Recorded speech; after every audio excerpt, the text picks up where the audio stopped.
Hi, welcome back to Making Action Happen. I'm Sarah Blackhurst. I'm Brian McCain. And we have an actually very interesting show for you today. And I know that we've been talking about redistricting so much, but we have a sort of an expert and an old friend with us today, Andy Merritt, and we'll get to Andy in just a moment. Before we get there, there's a couple of things coming up that we want to remind you of.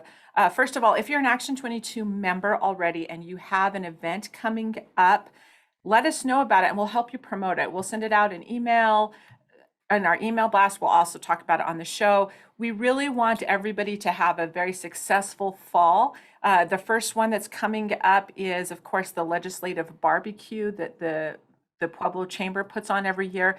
For those of you in the political arena, that is a must do every single year, and it's down here at the State Fair. So that is that'll be a lot of fun. Which is preceded by the State Fair Parade that Which we is- will be in. We are going to be in the State Fair Parade. I don't know exactly what we're going to be doing have we decided yet? Are we No. going to be on a boat? Are we going to be on a float? Are we going to be on four-wheelers or truck? We don't know yet, but we will be in the State Fair Parade. And then we're going to be, there's the golf tournament ahead of time. There's all of the great stuff that's going on. We've already talked quite a bit about the annual meeting that's coming up in October. We've already got a bunch of sponsors. We're going to be contacting you on sponsorships and make sure that you're there. It's a really cool event, and they're doing some great things, the community for the event, for just discounts and all kinds of great stuff down there. And then also the 100-year anniversary, the 200 year of the Santa Fe Trail. Oh yeah, the Santa Fe Trail. Yes, Santa Fe Trail.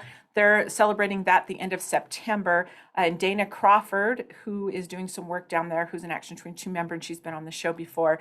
She's that force of nature that we all love so much. She is helping with that as well as Trinidad. So there's a whole bunch of events coming on. But if you're an Action 22 member and you're doing an event, let us know and we'll help you promote that. So with that, everybody is talking still about redistricting. And I promised that we wouldn't talk about it on the show anymore. He totally lied. But we're going to talk about it today because it's coming up. Yes. So the new numbers came out, the new census numbers, so it's changed things just a little bit. And the truth of the matter is that everybody knows that this has been one of our top priorities because of the impact it's going to have on our entire state for the next 10 years.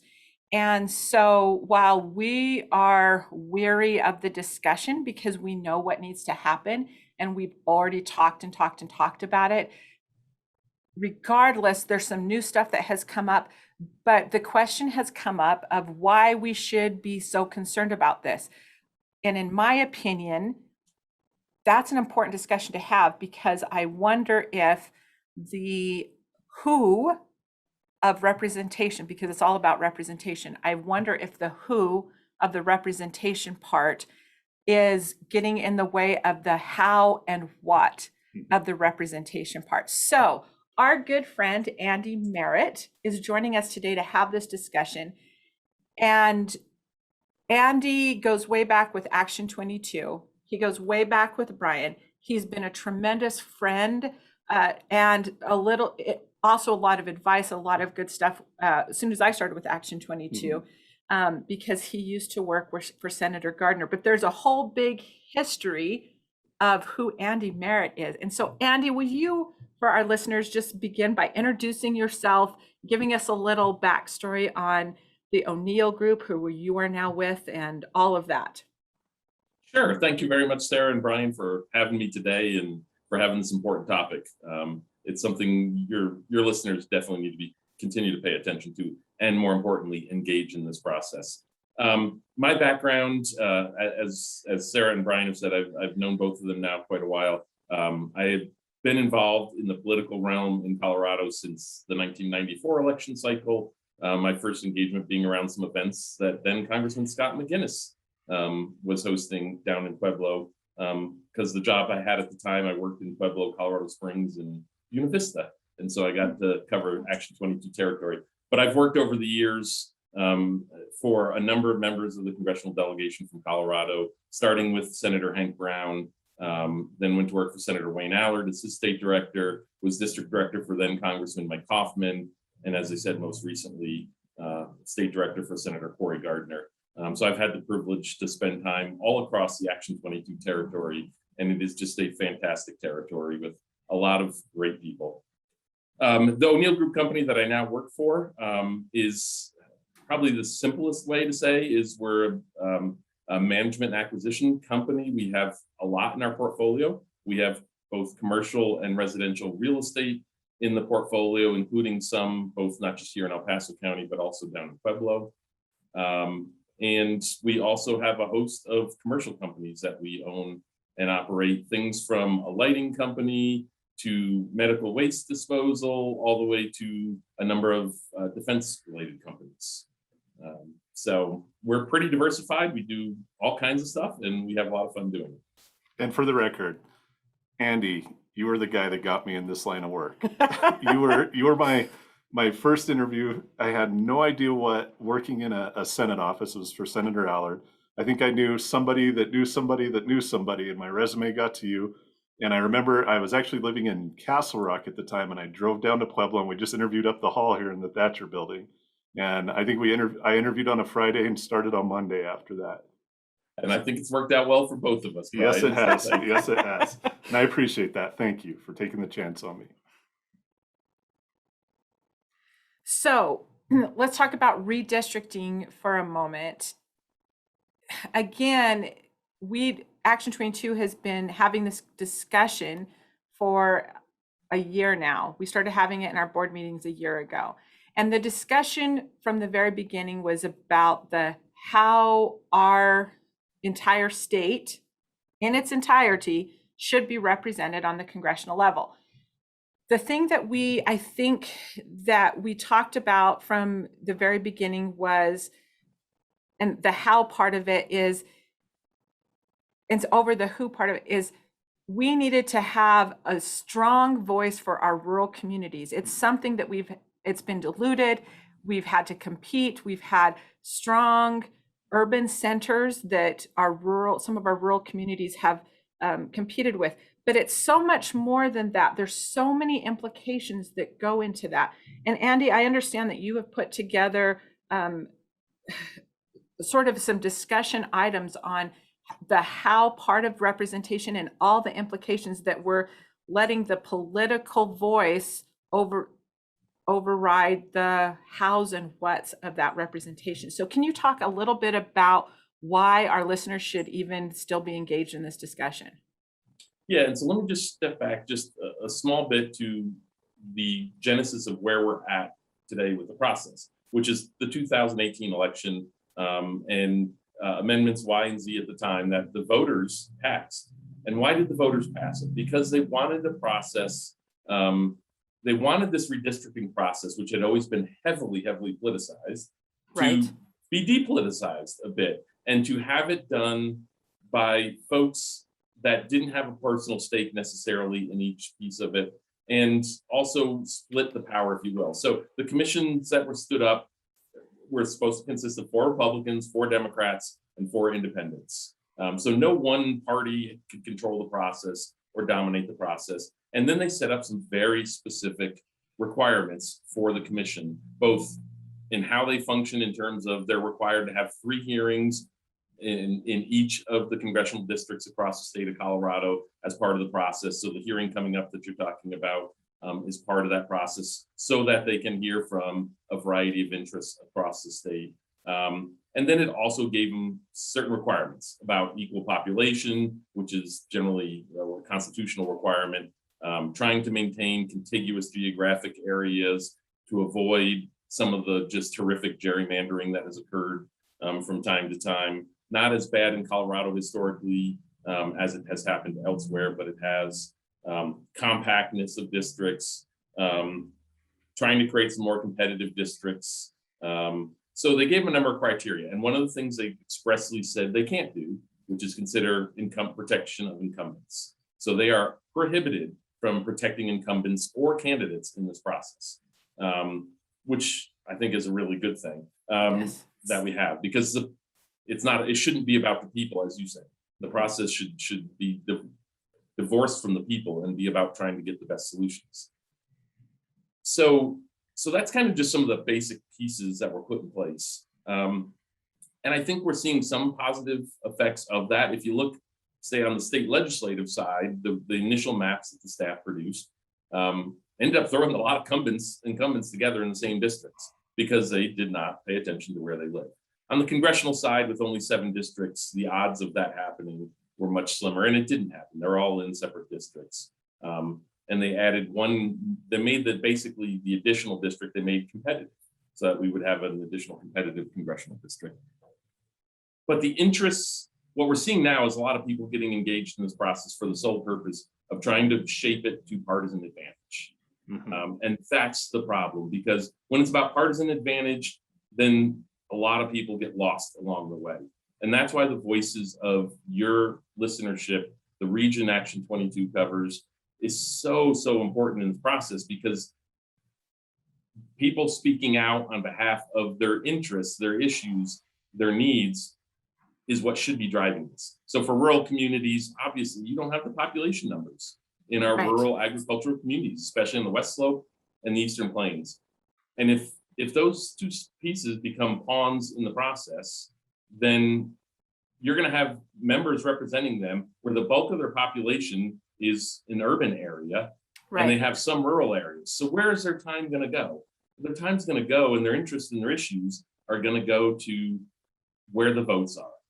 Yeah. If you think of it this way, and I'll pause after this, but if you think of it this way, members, when they get elected, a new member gets elected, they have to go and put in for what committees they want to be in. If you're a member and you have a relatively small, speaking population-wise, ag component to your district, and the bulk of your audience is urban, then you're going to look for committees, not the agricultural committee or not the environment public works committee. You're not going to look for those committees that are going to address the issues that folks in this territory care about.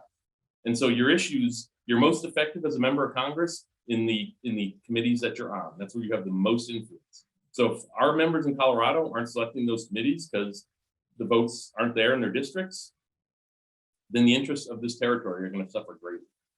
Which is really important. Sorry. No, go ahead. Because, Colorado, our economy is driven, one of the largest drivers of our economy is agriculture. And a lot of people say that, what happens in Congress doesn't really have a real impact on my state or where I live. But the fact of the matter is, when it comes to agriculture and natural resources, it has a huge impact on Colorado. And if we don't have a member that's on ag or natural resources in Colorado, that can really, really hurt Colorado from a federal perspective. Absolutely. So talk about for just a second why that's important. How can they have that influence? And because I know in my brain, as soon as you said that, I thought water. Yeah, water too. That's natural So resources and the natural agriculture. resources and all of the Yep. laws and all of that go into that. Or the Farm Bill, drafting the Farm my Bill every gosh. year. Like Yeah. need I mean, your somebody that Natural knows Resource Conservation Service programs, your CREP programs, and Yeah. EQIP, and I mean, all those different programs that maybe aren't always important to an individual farmer, but we all know we're going to continue with these cycles of droughts, continue with cycles of natural disasters. Those programs that help our ag communities get through the bad times, we wouldn't have a voice on that. So I think the approach that Action 22 has taken, really advocating for a Western Slope, Eastern Plains districts to maintain the strength of those ag components, is important. So we heard an argument that, and I don't agree with it, but it has some merit to it, I think, is that if you have more representation, so the idea was if we split this up, then you're going to have more representation or you can have more representatives working on these different issues for these rural communities. So the idea is, well, if we have this pie where Denver is the center and a portion of Denver is in every single congressional district. I mean, that's not what they're really looking at, but that was the argument, that you'll have more of that. That doesn't make any sense in my brain whatsoever, because we have never seen any of that because of what you just explained. So I guess that would be the thing I would put to you right now. How would you see that? Wouldn't it be better to have more representation, like more representatives? I understand the argument. I don't agree with the argument. Because for this reason, it goes back to what I said earlier of it's for especially in the House of Representatives, members are most effective, get the most done on the committees that they're a member of. And they're going to get to be on 3, maybe 4 committees occasionally with a select committee, but generally 3 committees in the House. So what most shapes what committees members go for are 2 things. One is their background. Where do they come from? If you're a member with an ag background, then you're going to have more desire to maybe want to be on an ag committee. If you're a member who's from the aerospace defense industry, you're going to want to be on the armed services committee. Yeah, so your background can shape your interests generally, but then the other big piece that shapes a member's interest in committee assignments is what most impacts my voters, where, the bulk of voters that I have. So if you have a district that's, let's say, 85% urban and 15% ag, but that 15% might cover a lot of counties because of the population differences. But if it's only 15% of your district, where are you going to be focusing your desire for committees? On the area that's going to cover 85% of your voters, because that's the bulk of your people. So whereas now you have, for example, the 4th district on the Eastern Plains. Look at the history of who served in there. From I started with Hank when he was in the Senate, but he was in the House representing the 4th district before that. He was on Ag Committee. Wayne Allard was on Ag Committee. I mean, Corey Gardner was on Ag Committee because they had such a chunk of the district, such an important piece of their district that was on Ag. They wanted to be on Ag Committee. So if you're going to get more consistent representation on the Ag Committee in the House of Representatives, then there's got to be districts back here that have enough of a chunk of their district as ag, a significant chunk of it population-wise and economic-wise, that they're going to want to do that. And I just think your danger when you split small population centers of ag communities across multiple districts, they're not going to be significant enough in any one district to really drive those members to want to be on the ag committee. Plus, it goes back to the guideline too on drawing these districts, keeping communities of interest together, and an ag community and downtown Denver in no means is a community of interest with each other. Let me give you an example from the state legislative redistricting, that the initial maps that came out from there. There is I'm going to give you one state house and one state senate district. There's one state house district where the current member is from Aurora, Colorado, and has represented an urban suburban district around Aurora. That person's new district would go all the way out to Julesburg on the northeast corner of the state. In the state senate, my current state senator, Paul Lundeen in northern El Paso County, would now represent Otero, Baca, Bent, Prowers County. It doesn't make sense to me. What's the interest? Brian, you said it right, and it does. There is a requirement that specifically says preserve whole communities of interest. What's a community of interest between Monument, Colorado, and Baca and Bent, Colorado? There's none. In fact, in many ways, we could argue that there's a lot of conflict of interest on water, especially. Yeah. Yes. Otero, the whole lower Arkansas Valley being in with northern El Paso County, there's not a commonality of interest. So what does that legislator work towards then? Whose interest is going to carry the day? Well, where's the population of the district? Exactly. That's why that community of interest, that's why that provision was in the Constitution and was in these amendments when they were passed, because you want to avoid those kind of situations where think of the Eastern Plains, if each of the Eastern Plains County is in a district with either the Metro Denver region or the El Paso County region, they're going to have competing water interests. Why should they be together? It just, stuff like that makes no sense to me. And I don't think it's going to serve your people in this territory well. We totally agree with you on that. The map that is currently being presented on the congressional side it would split, and we support this map. It's even a little bit better than the map that we originally submitted as a concept map to the commission.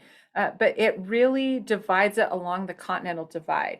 So when we talk about communities of interest, there was already one that you can't deny, and that is the Western Slope. The other community of interest that's already well established, again, that you can't deny, is the San Luis Valley. So this would split the San Luis Valley with the current third and put the San Luis Valley and Pueblo into, and that whole area into the fourth.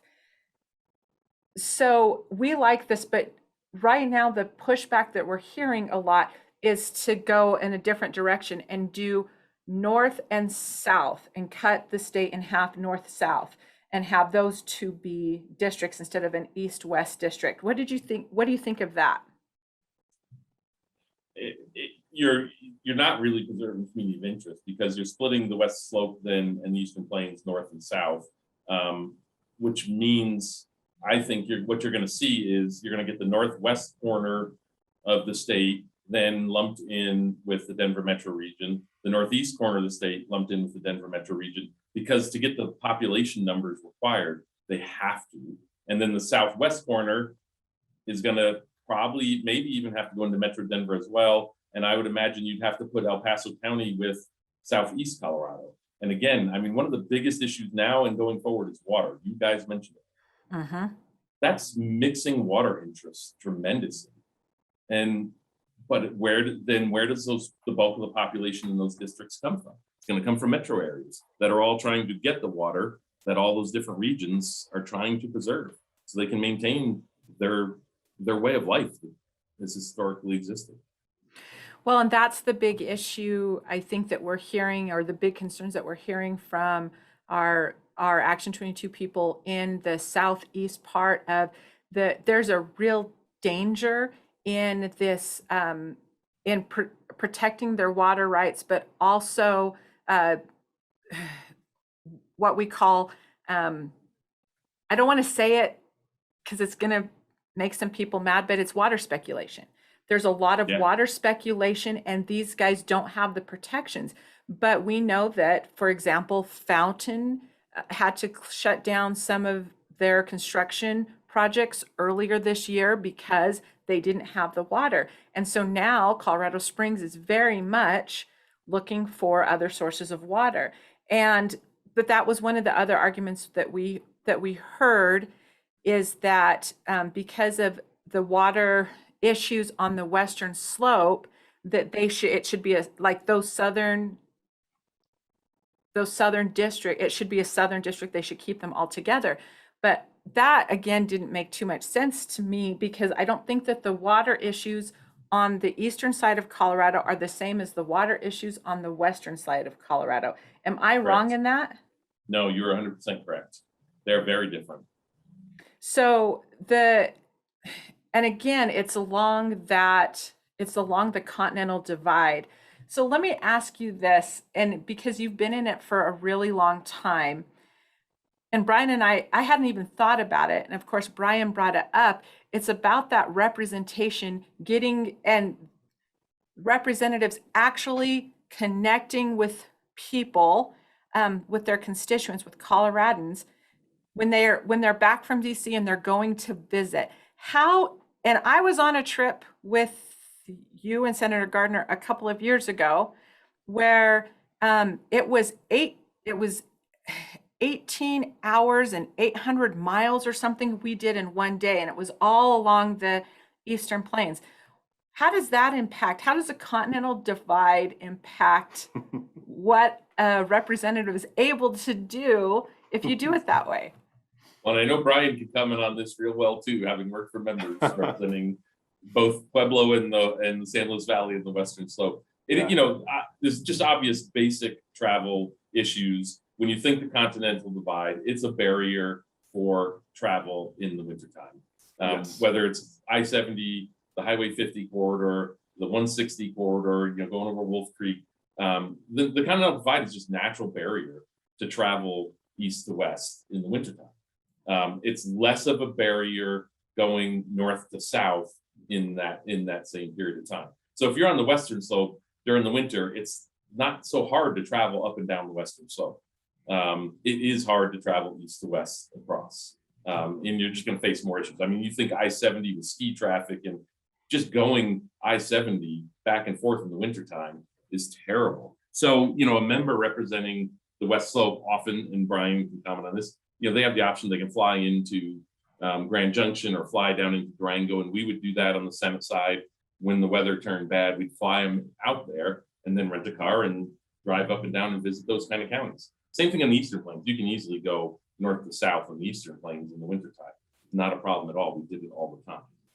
Well, I jokingly said a couple times that to get from Pueblo to Grand Junction in the winter, it would be, you could get to the Gulf of Mexico faster than you could get to Grand Junction sometimes. I mean, there were times where it was like 12 hours and you only made it halfway there and had to get a hotel, which the hotels were booked. So then what do? Sleep in your car, turn around, and then take another day to drive to Grand Junction. And also, I-70, I think it's closed 1 out of every 3 days on average right now. And I mean, it's been closed for what, like almost a week. Yeah.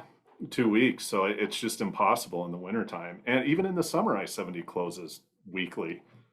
So well, and I would, let me just give you a practical example of just not so much of that, but going back to our conversation about district representation. If you look at the current 5th district, which is El Paso, Teller, Fremont, Park, Chaffee, and I mean, I think our congressman does a fine job, but if you ask the folks in those mountain counties, do they feel like they get an equal level of attention as El Paso County does in this district?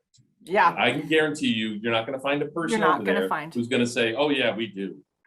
And it's not that they're ignored, but they're not getting the same level of attention because where is the bulk of the voting population in the 5th district?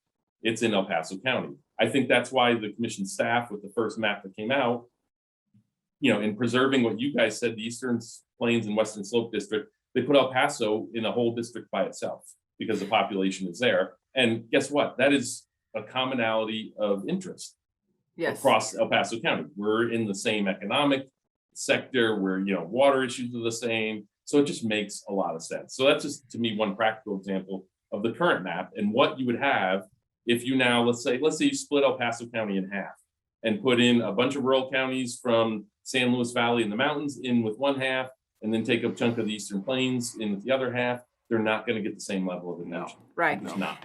Andy, we've got to take a break, but when we come back, we are going to discuss the future implications. So we just discussed how that representation should happen, and then we're going to discuss what that will impact for the next 10 years, especially as we are going to be hugely focused on transition out of pandemic. So when we'll consider that when we are right back. Hi, welcome back. We're discussing the implications, present and future for redistricting, and we have Andy Merritt with us. I think, Andy, one of the things that I have been concerned about as I've listened, and at first we came out and we were saying a lot and making a lot of noise about the congressional districts, and we hadn't really jumped on the legislative side, and we'll get to that in just a minute. But one of the things that we've kind of quietly pulled back and just listened to what everybody has had to say, the thing that concerns me is that, of course, this is going to be partisan. Of course, this is going to be very politically driven. And of course, everybody, one side or the other, is going to point their finger and scream gerrymandering at the other side. My concern is that it's a very short-sighted strategy. When we're talking about how the state is going to be represented on the state and federal level for the next 10 years, that partisanship is what, and that short-sightedness is what's really bothering me. So can you give us some insight on what some of those implications could be in the long term for the next 10 years when the folks that are currently running for office would not even be a thought in our mind 8 years down the road? Yeah, thank you. It's a great question. There's a lot of different angles. So let me just touch on a couple things and, maybe we can converse back and forth a little on it. But part of what matters to me in elected officials, it goes far beyond the party registration. It's what's their background. What ideally you want in a legislative body is you want a diverse group of people, diverse backgrounds. Because as I mentioned earlier when we were talking about committee assignments, backgrounds drive interest for those members. So again, they pay attention to the interests of their voters, and they also pay attention to what they're personally interested in. So ideally, you want a very diverse group of people. In the case of the Action 22 territory, what's that mean? Well, we would want people that have backgrounds in agricultural community, in water, in public lands sorts of issues, and of course business backgrounds, education, different things. So as you look and think through the issues that impact Action 22, some of which are the same across the state, education matters to all of us. It's incredibly important. So it's good to have folks with education background in the legislature. But if everybody comes in and are very similar in backgrounds, then who are they going to rely on? Well, they're going to end up having to rely on the lobbyist community around them, the interest groups around them, because that's where they're going to get the knowledge and the expertise, instead of having a colleague that they can turn to. And Brian has seen this too. I remember when you have somebody either in the state legislature or in the delegation has a particular expertise like water. Well, then guess what? Their colleagues all turn to that person to say, educate me here. I'm not quite grasping this. Because you come out of Aurora, Colorado, and you've owned a small restaurant. What do you know about water issues? Right. So when they come before you, where do you go to? They're going to go to the interest groups and stuff like that, but colleagues with expertise in a variety of backgrounds add in a layer to the legislature. It's why we need people to run, and I know a lot of people get scared of running for office, but it's why we need people to run from all kinds of backgrounds. If you're out there and listening and you've been bugged by something, it just bothers you that the policy-wise that's going on, you should think about running and doing it.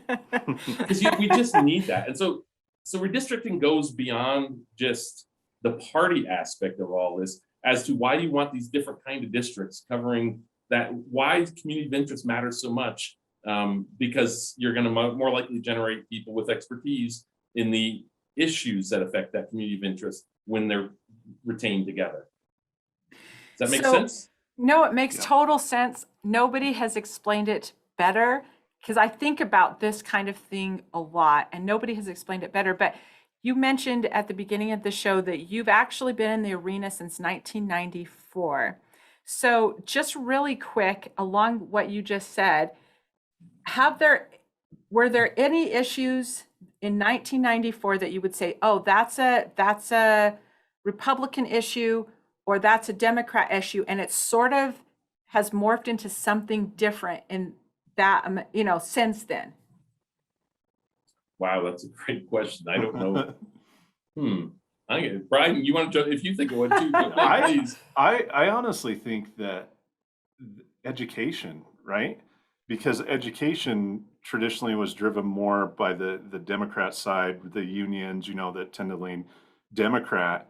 But right now, especially after the pandemic, education is a nonpartisan issue now. It's both sides of the aisle, I think. Yeah. And we're having these conversations. It's really interesting to see, these heavy population center schools switch to the type of education that the rural schools and the spread out mountain towns and plains towns have been dealing with for years. Does that make sense? Yeah, and it does, because the issues that come to my mind, Sarah, are issues that I've seen, unfortunately, that I think were more bipartisan, that have become more polarized and partisan. I've seen more of that than I've seen issues kind of switching one side to the other. At the national level, you've seen like the Republican Party lately has become more populist than it used to be at the national level. That doesn't really translate as much into the state issues. But when I think, for example, just how partisan natural resource public lands issues used to be much more bipartisan. Yeah. Right. I remember working when Brian and I both worked for Wayne Allard. I could work with the Sierra Club and the environmental community in this state, and we did. And Wayne carried a number of bills creating wilderness areas. But it was just a lot less politicized. People used to comment all the time that, gee, when you guys grapple with these issues, these public lands issues in Colorado, everybody seems to want to try and work together. They all have the things they prefer. Nationally, it would be so partisan. Now it's as partisan here as it is nationally, and it's a shame. Because I think Yeah. some of those issues, water issues, ag issues, those things should not be partisan, but unfortunately they are more and more so in the state of Colorado. And I think some of it's the members that drive that as well as the public driving some of that. And the reason I wanted to bring that up is because when we're looking at these maps and the focus is on the who, and it's on the next election, and that's where all the focus is, I think we lose sight of the, okay, 10 years from now, it's going to be different. It's going to look different than it is right now. So we had, I have this conversation a lot with my oldest son, who's 23, and he was very into politics a couple of years ago, and now he's just sort of jaded on it. But he says, and he feels that it's more of a statement to not vote than it is to actually vote. And so, and he points to this whole redistricting thing, that it's so partisan, and it's Polarized. polarizing, and it's so about, well, I want this to happen. It's a special interest thing. And so he's like, there's really no reason for me to vote. It's already decided before we do that. What would you say to somebody like him? Because, he's not listening to me. Of course not. I think what I would say is, how do you expect things to change if you're not engaged in the process? Yeah. Right. There are a lot of, I'm sad in many ways to see where things politically are in this country today, since I've been in it as long as I have, and it used to be so different and we all used to disagree, but you could have conversations with both sides and have productive interactions, and a lot of that's gone away. But it doesn't change if people get out of the process, because what happens is, when you pull out of the process and don't vote, don't engage, don't show up at redistricting commission hearings and share your voice, you're leaving behind the most radicalized people to control the process, which means the process just continues to get worse and worse. And So that would be my answer. And one thing that I've said on the show and to people, again, with that attitude, like, well, why should I, make a comment? I'm just one voice. And many, I'm like, yeah, that's because you have larger areas and activists that can go out and do this. And they could, an activist group can have 1,000 people tomorrow show up to the meeting, no problem. And that's why it's so important for the Action 22 members in our area that we need to go Friday here in Pueblo and say what we think. They may not agree with the maps or ideas that we propose, but at least they need to voice their opinion, because again, in Denver, Boulder, they can have thousands of people at the drop of the hat show up. Right. Whereas, you go to the Valley or Pueblo or some of these areas and maybe 6 or 7 people show up, and that's it. So let's talk a little bit about the legislative maps. And for those of you who haven't been in it or aren't really confused about the vernacular that we're using around redistricting. So the congressional ones are the DC delegation. Legislative are the state representatives. So that is the legislature that goes up to Denver and spends 120 days putting out 700 or so bills for consideration every session. 700 bills a day. 700 bills a day. I'm so tired. So Andy, if you were sitting on the commission right this minute and you were trying to make some of these decisions, what are the top things that you would want to see happen on the legislative side? What's the most important thing from your experience? To me, that community's of interest is the most important part. Trying to get that right, so that taking out the partisan aspect of it and saying, who are the people whose voices need to be grouped together so that voice has greater impact in the process. Because, I shared earlier a couple of those districts that I think are just crazy, because it makes no sense to me to have Monument, Colorado with Baca, Bend, and Kiowa County, or to have Aurora, Colorado with Logan, Sedgwick, and Phillips and Yuma County. Yeah. So I think that's really important, and I think the public, an individual sharing their voice, even if they just think it's that one voice, but that's the reason they need to share their voice, because the commission needs to hear that there are people interested. What are those issues that matter to you and your community? You don't even need to go in there and talk one bit about partisan aspects of this. Just go in and share your perspective and what it is about your community, what the issues are for your community that they need to be aware of, so that they are taking that into account and grouping you with like-minded communities so that your voice is greater than it is as one vote in the state of Colorado.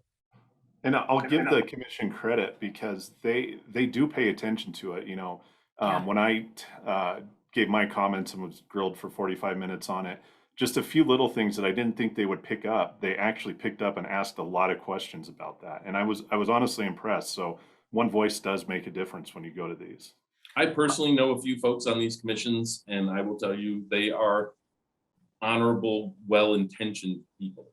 Yes. So I think they want to get it right, but they can only get it right based on the information that's given. Exactly. And if the information they're getting, as Brian's commented, the activist groups, the political groups, they're making their voices heard. They're making sure the commission is hearing a specific message over and over and over again. So regular folks like us need to be sharing our voices to say, hey, this is what matters to me in my community.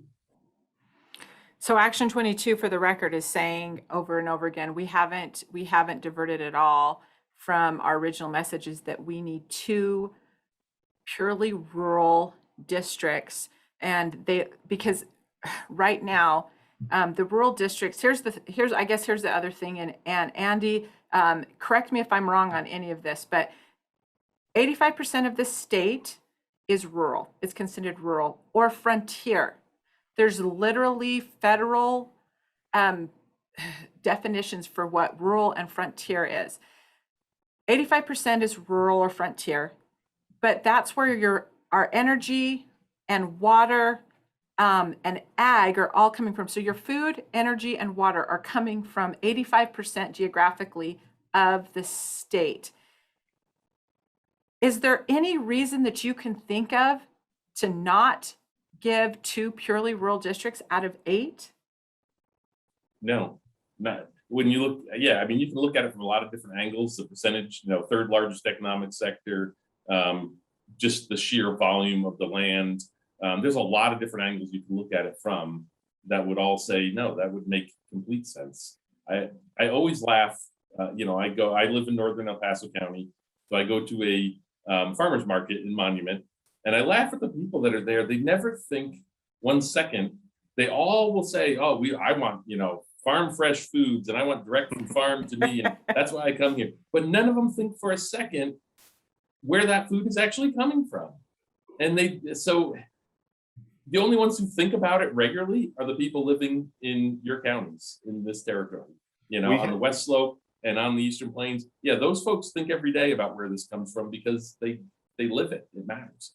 So yeah, I was just saying, oh, sorry, didn't mean to cut you off, but we did a whole show on where food comes from and how people don't realize where their food comes from. So when you're talking about food, energy, and water, I'm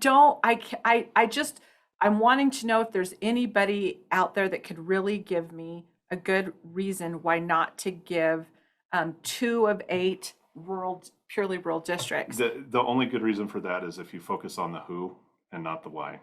Yeah, that's if it's about the partisan politics aspect of it, then and that's what drives the desire to split things.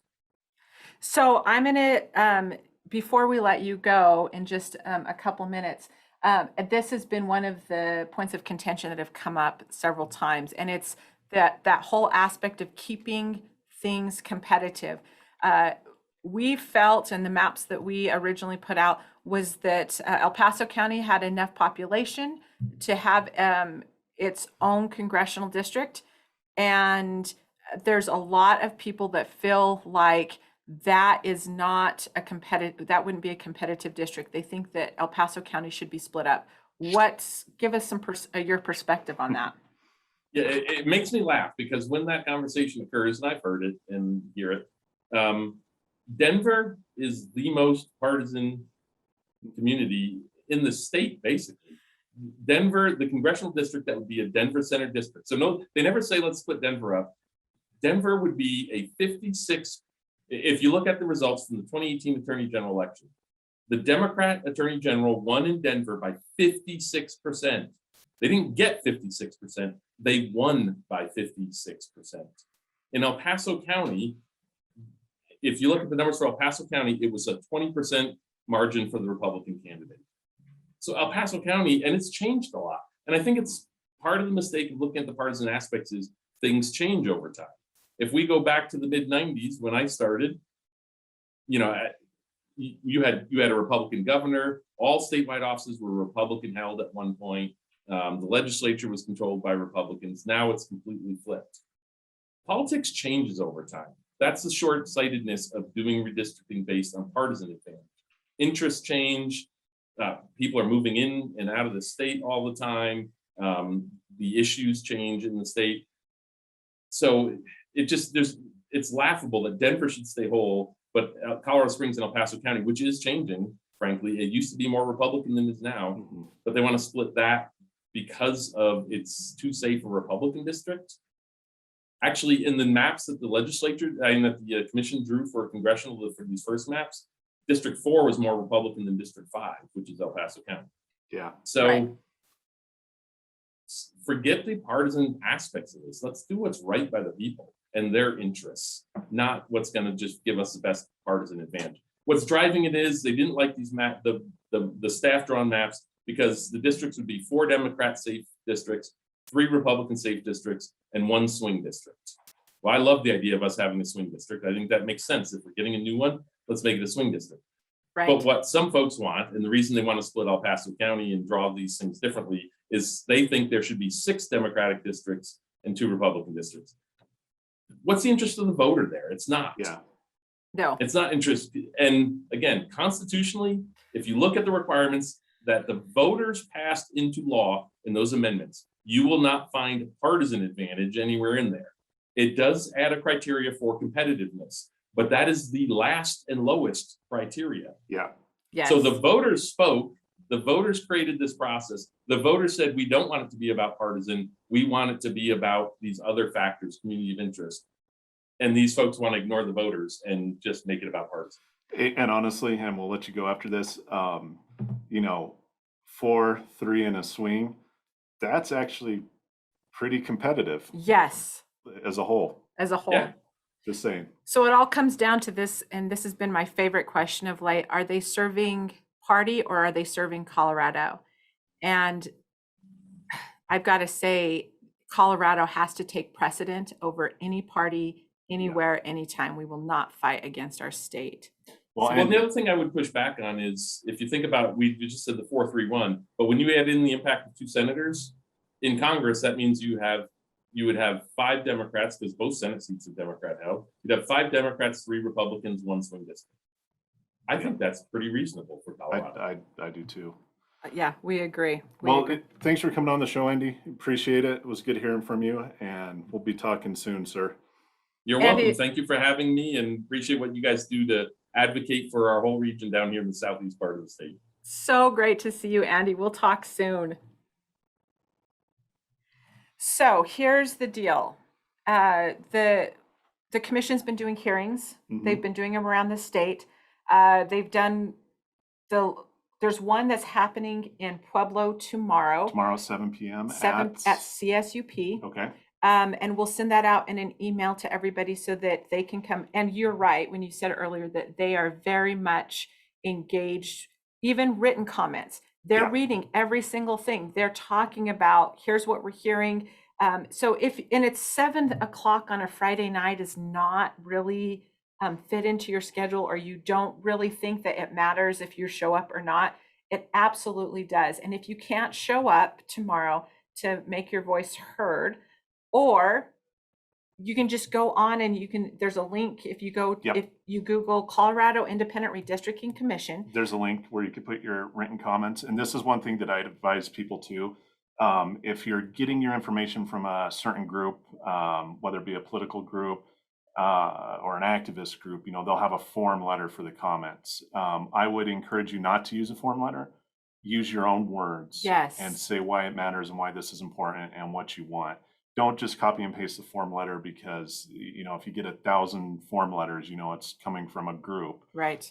It's better to personalize this message. And, I hate using like personal, emotional examples of why something is important. But in this case, I think it matters. Like, why is this important to you? Why does this and how does this impact you? And what would you like to see? And I'm just going to say one other thing. I think that, and we started to talk about it a little bit on this, is are we talking about splitting it up on partisanship? It's the strengthening versus diluting a voice. And Yeah. that's why it's so important. And I loved what Andy said about what he would say to my son Ferris about if you don't speak up, then you're leaving the field open for extreme, very special interest groups. Yeah. Because you're not saying anything. And then if you don't say anything, then that's what happens on that.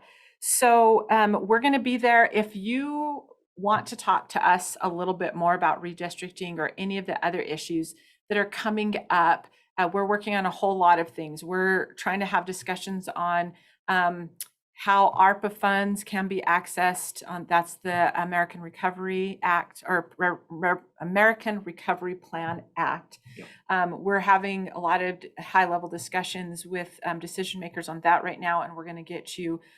We want to get everybody in Action 22 involved with that. We are going to be talking. There's a lot of interim committees that are happening this summer, interim committees from as a result of legislative session. That's happening. If there's anything that you want to discuss with us, let us know, and you can reach us at it's Brian. Show at action22.org. Show at Action 22. That's super simple. Show at action22.org, and we'll get back with you on that. And then one last thing before we sign off for today is if you're not currently an Action 22 member, you need to join Action 22. It's the strengthening of the voice versus the dilution of the voice. And for everything that we do, you know that we are nonpartisan, but absolutely we are standing up, and everybody who's an Action 22 member is standing up and representing on these issues that are most impactful. Brian, how do they join? Show at action22.org. Send an email there, or you can email me directly, brian.mccain, brian.mccain@action22.org. Either of those will work. And we'll come and sit down and visit with you. Yep. So next week it'll be right before the state fair starts, and we're going to have a great show for you then, and we'll talk about some other issues that are most impactful and what matter most to you as our Action 22 members around the state and also around the world. We'll talk to you then.